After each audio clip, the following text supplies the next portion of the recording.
Bueno, mi Sí. nombre es David Ayala, soy estudiante de Ciencias de la Comunicación. Estamos Ajá. haciendo una pequeña investigación acerca del trabajo, los procesos, las funciones del corrector de estilo. Ok, Quisiera muy empezar bien. por preguntarte, ¿tú cómo llegas a esta área, corrección de estilo? Por azares de la vida. No sé. No, no, sí en la carrera en algún momento se tocó el tema de corrección de textos, pero la verdad es que en ese momento no, ni siquiera me llamó mucho la atención. Okay. Pero justo cuando empecé a hacer mis prácticas profesionales, el primer lugar en donde hice prácticas profesionales fue en el Reforma, en el periódico Reforma. Muy bien. Y justo cuando llegué, pues te hacen un examen, ¿no? Así de conocimientos generales y otro de ortografía y redacción. Y cuando hice este examen, pues resulta que me fue muy bien, ¿no? Así como de, oye, pues tienes muy buena ortografía. Entonces parte, digamos, como de mis responsabilidades en la parte de prácticas profesionales era hacer la corrección de los textos que se publicaban, sobre todo como de lo que se ve cuando entras a reforma.com, ¿no? O sea, lo que se conoce como la página de inicio. Entonces yo tenía que pues asegurarme que no hubiera erratas, ¿no? Que estuviera bien escrito. Y básicamente ese era todo mi trabajo. Mientras estaba ahí, hacía otras cosas, pero bueno, eso era realmente a lo que dedicaba más tiempo. Y ahí fue cuando como empecé a decir, oye, esto sí me gusta y tengo esta facilidad y ya está. Pero después me salí de Reforma, ¿no? Bueno, trabajé un tiempo ahí, pero ya como coeditora web de internacional, que tenía que hacer un poco de eso, pero tampoco era tanto. Okay. Y pasan, pues muchos años, pasan como 6 años. Y entonces un amigo que sabía que a mí me gustaba mucho la ortografía, o sea, porque siempre me gustó, pues tenía esta facilidad, siempre me gustó. Ajá. Y este amigo me dijo un día, oye, yo estoy trabajando en Editorial Planeta y necesito a alguien que haga corrección de estilo y quiero ver pues si te interesa. Dije, no, pues de interesarme me interesa, pero no tengo realmente como el conocimiento de qué es lo que tengo que hacer o cómo lo tengo que hacer. Y entonces él, bueno, digamos que me dio como los básicos en ese momento, cuáles eran las marcas que hay que utilizar, sobre todo en corrección literaria. Uh-huh. Obviamente me dijo cuál era el manual de estilo que había que seguir, que en este caso era la ortografía de la lengua española. Y Okay. a partir de ahí fue que como empecé, digamos, mi carrera en corrección y pues descubrí que es algo que me gusta mucho y que además creo que es fundamental Uh-huh. en el proceso, en cualquier proceso de prensa, ¿no? O sea, bueno, de impreso más bien, o sea, no importa si es para medios de comunicación, no importa si es para literatura, no importa si es para una campaña publicitaria, o sea, en cualquier ámbito puedes necesitar una persona que haga una corrección de textos, ¿no? O una lectura de pruebas que también le llaman, una corrección de estilo. Y pues en realidad fue ahí cuando empecé, que esto fue en 2011. Y eso, bueno, ya como que fui armando mi camino realmente para empezar a dedicarme más a lo que era la corrección. Y digamos que ya como el momento en el que se juntaron estas dos pasiones maravillosas fue cuando trabajé como editora de The New York Times en español y era la encargada de hacer el manual de estilo para esa publicación. Ah, muy Entonces bien. ya como ese gusto por la corrección, por la ortografía, por la gramática, por cómo está cambiando el lenguaje, Uh-huh. pues ya pude como ponerlo en práctica cuando empecé a trabajar en el Times, que fue en 2016, y ahí estuve de 2016 a 2019. Okay. Qué bien que mencionas este lenguaje que va cambiando todo el tiempo, ¿no? No es un Sí, movimiento. Eh, no, y me costó trabajo aprenderlo, okay. o sea, porque creo que esa también es otra, ¿no? O sea, yo empecé como muy insegura de lo que sabía, ¿no? Como Ajá. que yo decía, estudié periodismo, ¿no? No tengo una formación de letras, de lingüística, ¿no? Entonces, pues claro, como te digo que la primera guía de estilo que yo tenía que seguir era la ortografía de la lengua española, ¿no? Que a mí, o sea, sigo amando la ortografía, me encanta, pero incluso la ortografía cambia y ha cambiado, ¿no? O sea, Uh-huh. justo a mí me tocó en el momento, cuando empecé a hacer esta corrección para Editorial Planeta, fue justo cuando pues se hicieron varias actualizaciones, como ya una recomendación muchísimo más fuerte, digamos, de dejar de acentuar el adverbio solo, de dejar de acentuar los pronombres, de no acentuar las palabras de una sola sílaba. Se hicieron nuevas reglas para la escritura de prefijos, ¿no? Entonces digo, hay cambios incluso en la misma ortografía, ¿no? Con el tiempo, la verdad, con la experiencia, empezando, o sea, estando trabajando en el Times, pues fue realmente cuando dije, oye, la lengua está cambiando todo el tiempo y está muy bien tener como este marco de referencia, ¿no? Que es la ortografía, que nos funciona muy bien, digamos, como para que todas las personas que hablamos español en el mundo podamos entendernos, pero eso no quiere decir que la lengua es estática, que estas normas no cambian, que esas estructuras no cambian, ¿no? Y pues ahora soy una fiel defensora de los cambios que hay en la lengua. Muy bien. Y sí te he visto ahí en Instagram, Sí. una defensora del buen uso del lenguaje, ¿no?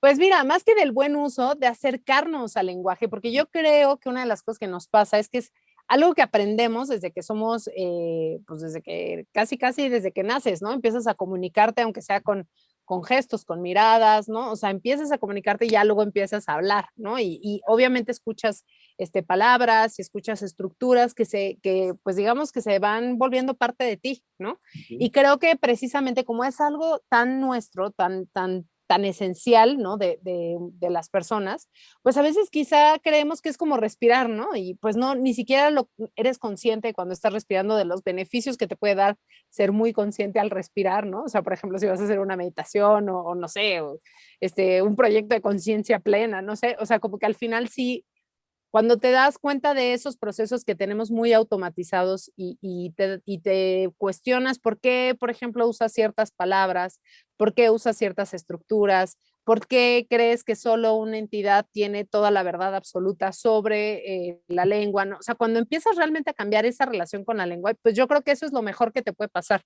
¿no? O sea, realmente como darte cuenta de que tú, con más de 570 y tantos millones de personas más en el mundo, pues eres tan dueño de la lengua como yo soy dueña o como cualquier otra persona, porque es la que utilizamos para expresarnos, para ordenar nuestro pensamiento, para pues para convivir y para darnos a entender, ¿no? Entonces creo que cuando te das cuenta, o sea, el poder lograr que la gente se dé cuenta de ese poder que tiene sobre la lengua y sobre la forma en la que se expresa y cómo eso puede cambiar su realidad, como que se ha convertido en mi objetivo, más allá de que si sea un correcto uso de la lengua o no.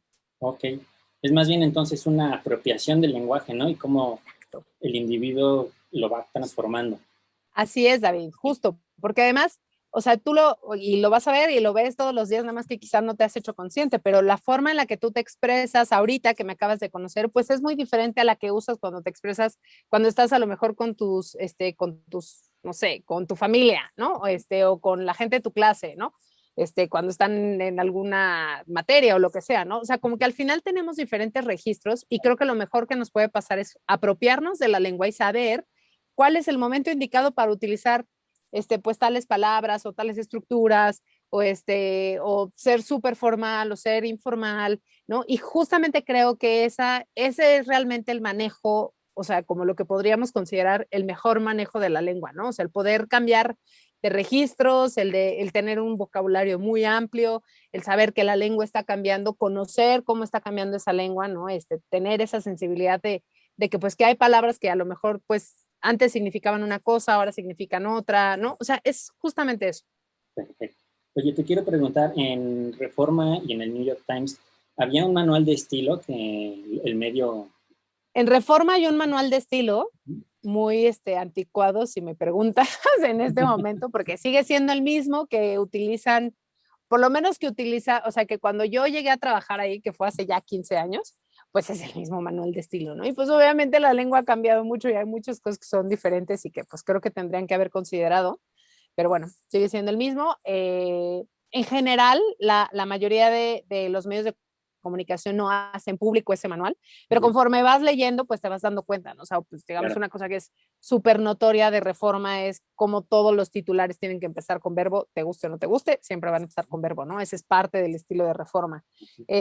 O por ejemplo, que pues algunos prefijos sí los escriben unidos, otros los escriben separados, que todos los cargos, sobre todo los cargos los escriben con mayúscula, o sea, puedes ir ahí como identificando algunos, ¿no? En el Times, en español, o sea, obviamente hay un manual de estilo en inglés y yo era la encargada de hacer el manual de estilo del Times en español. Okay. Y estaba ya pues muy avanzado el proyecto, pero bueno, ya cuando me corrieron y decidieron como cerrar la forma en que operaba la redacción hasta ese momento del Times en español, porque bueno, ahora se mantiene, bueno, pues ahí se quedó el manual de estilo. Ahí Okay. quedó. Ni Oye, modo. ¿y el departamento de corrección cómo está conformado? ¿Quién lo integra?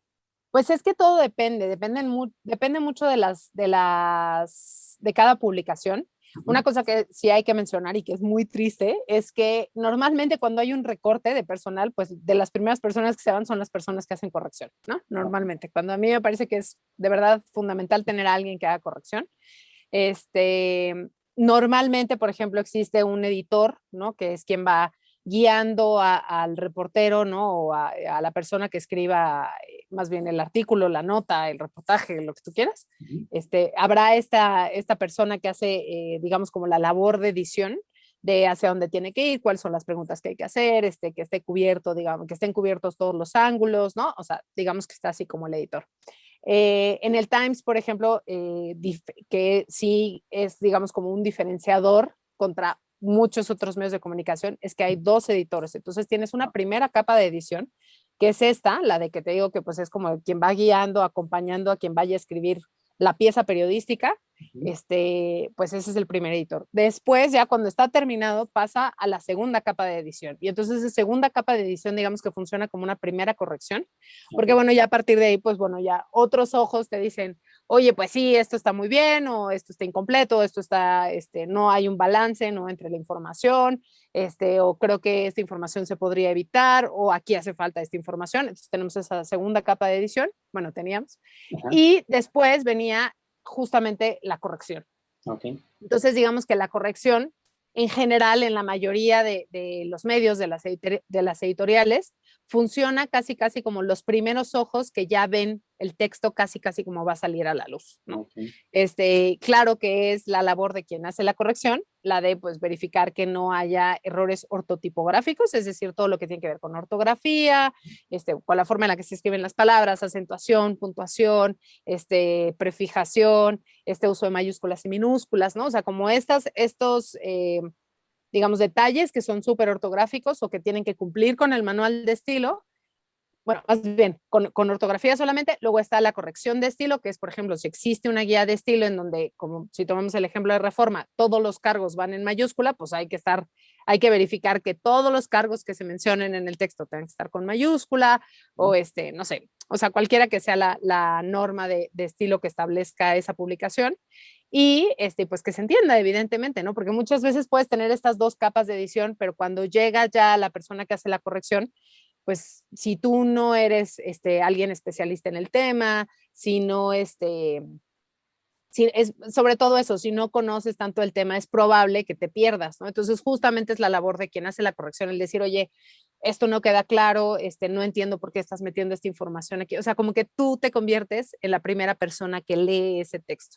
Y me parece que justamente esa retroalimentación es muy, muy valiosa, tanto para para quien escribe esa pieza periodística, como para quienes están editándola, y pues para quienes serán las siguientes personas que lean ese texto, ¿no? Porque al final, pues sí, la idea es que el filtro que tú pones como la persona que hace la corrección de estilo es pues que sea lo más, que ese texto se convierta en lo más claro, en lo más directo, sin ambigüedades, y que no necesite de nadie, que nadie defienda, explique, ni aumente la información, porque se supone que cuando ya entregas esa pieza, pues debe estar completa, ¿no? Entonces, esa es más o menos como la estructura en algunas publicaciones. ¿Qué sucede cuando tú te encuentras con algunas cosas que dices, no, esto está mal, lo regresan al autor, lo hablas con el editor, ¿qué sucede? Pues todo depende, o sea, por ejemplo, en periodismo es, digamos, como que normalmente, si es una cuestión de estilo, si es una cuestión de ortografía, pues se hace ese cambio tal cual en el momento, ¿no?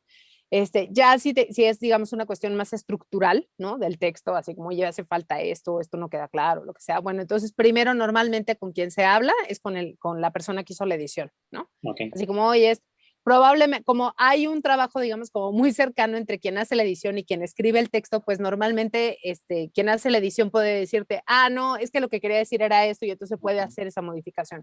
Pero hay veces en que no. Entonces ya te tienes que ir hasta digamos, como con el otro escalón, que es el de la persona que lo escribió. Eso normalmente pasa. A veces, por ejemplo, no sé, pensando en lo que hacía yo en Planeta, pues era un poco lo mismo, ¿no? O sea, si no tienes ahí a la persona que escribió el artículo, pues te vas con quien hace la edición, ¿no? Y ya, entonces ya pones como todas tus inquietudes o oye, esto no queda claro, sugeriría utilizar esto, y pues no es como que quien hace la corrección o sea, no le pregunta ya a nadie, ¿no? Y hace cambios, pues normalmente, ¿no? Normalmente se trabaja, por ejemplo, con control de cambios, como para que en el momento en que sea, pues si a lo mejor un autor dice, no, yo sí quiero decir periodo, ¿no? Aunque en México sea periodo, bueno, pues ahí tú puedes decir, oye, no, ¿sabes qué? Que pues, no sé, en nuestro manual de estilo, no, pues tenemos periodos sin tilde, entonces aquí lo utilizamos sin tilde. Pero incluso eso, que digamos como que podría ser algo que darías por sentado que se va a ir sin tilde y que se va a quedar sin tilde, pues es una de esas cosas que hay que discutir también con el autor, porque a lo mejor, no sé, el autor es venezolano o venezolana y te dice, no, pues es que en mi país sí se tilda la I y yo quiero que se mantenga ese espíritu, no sé qué. Entonces ya ahí es como una decisión más editorial de estilo para ver si se respeta o no se respeta. Entonces no es como tan sencillo como para decir, ya, lo que dijo el corrector o la correctora, ya eso se va, ¿no? O sea, normalmente hay mucha negociación. Perfecto. Oye, y la semana pasada veía que comentabas por ahí un tuit de que las personas deberíamos de educarnos más para leer los textos, ¿no? No solo leer los títulos. Sí, es que siempre pasa. Ajá, sí, y es un país que leemos poco y muchas veces nos dejamos ya nada más por el título. Ajá. Entonces, la pregunta que te quiero hacer es, ¿quién es el que decide cómo está conformado el título en los periódicos, en publicaciones?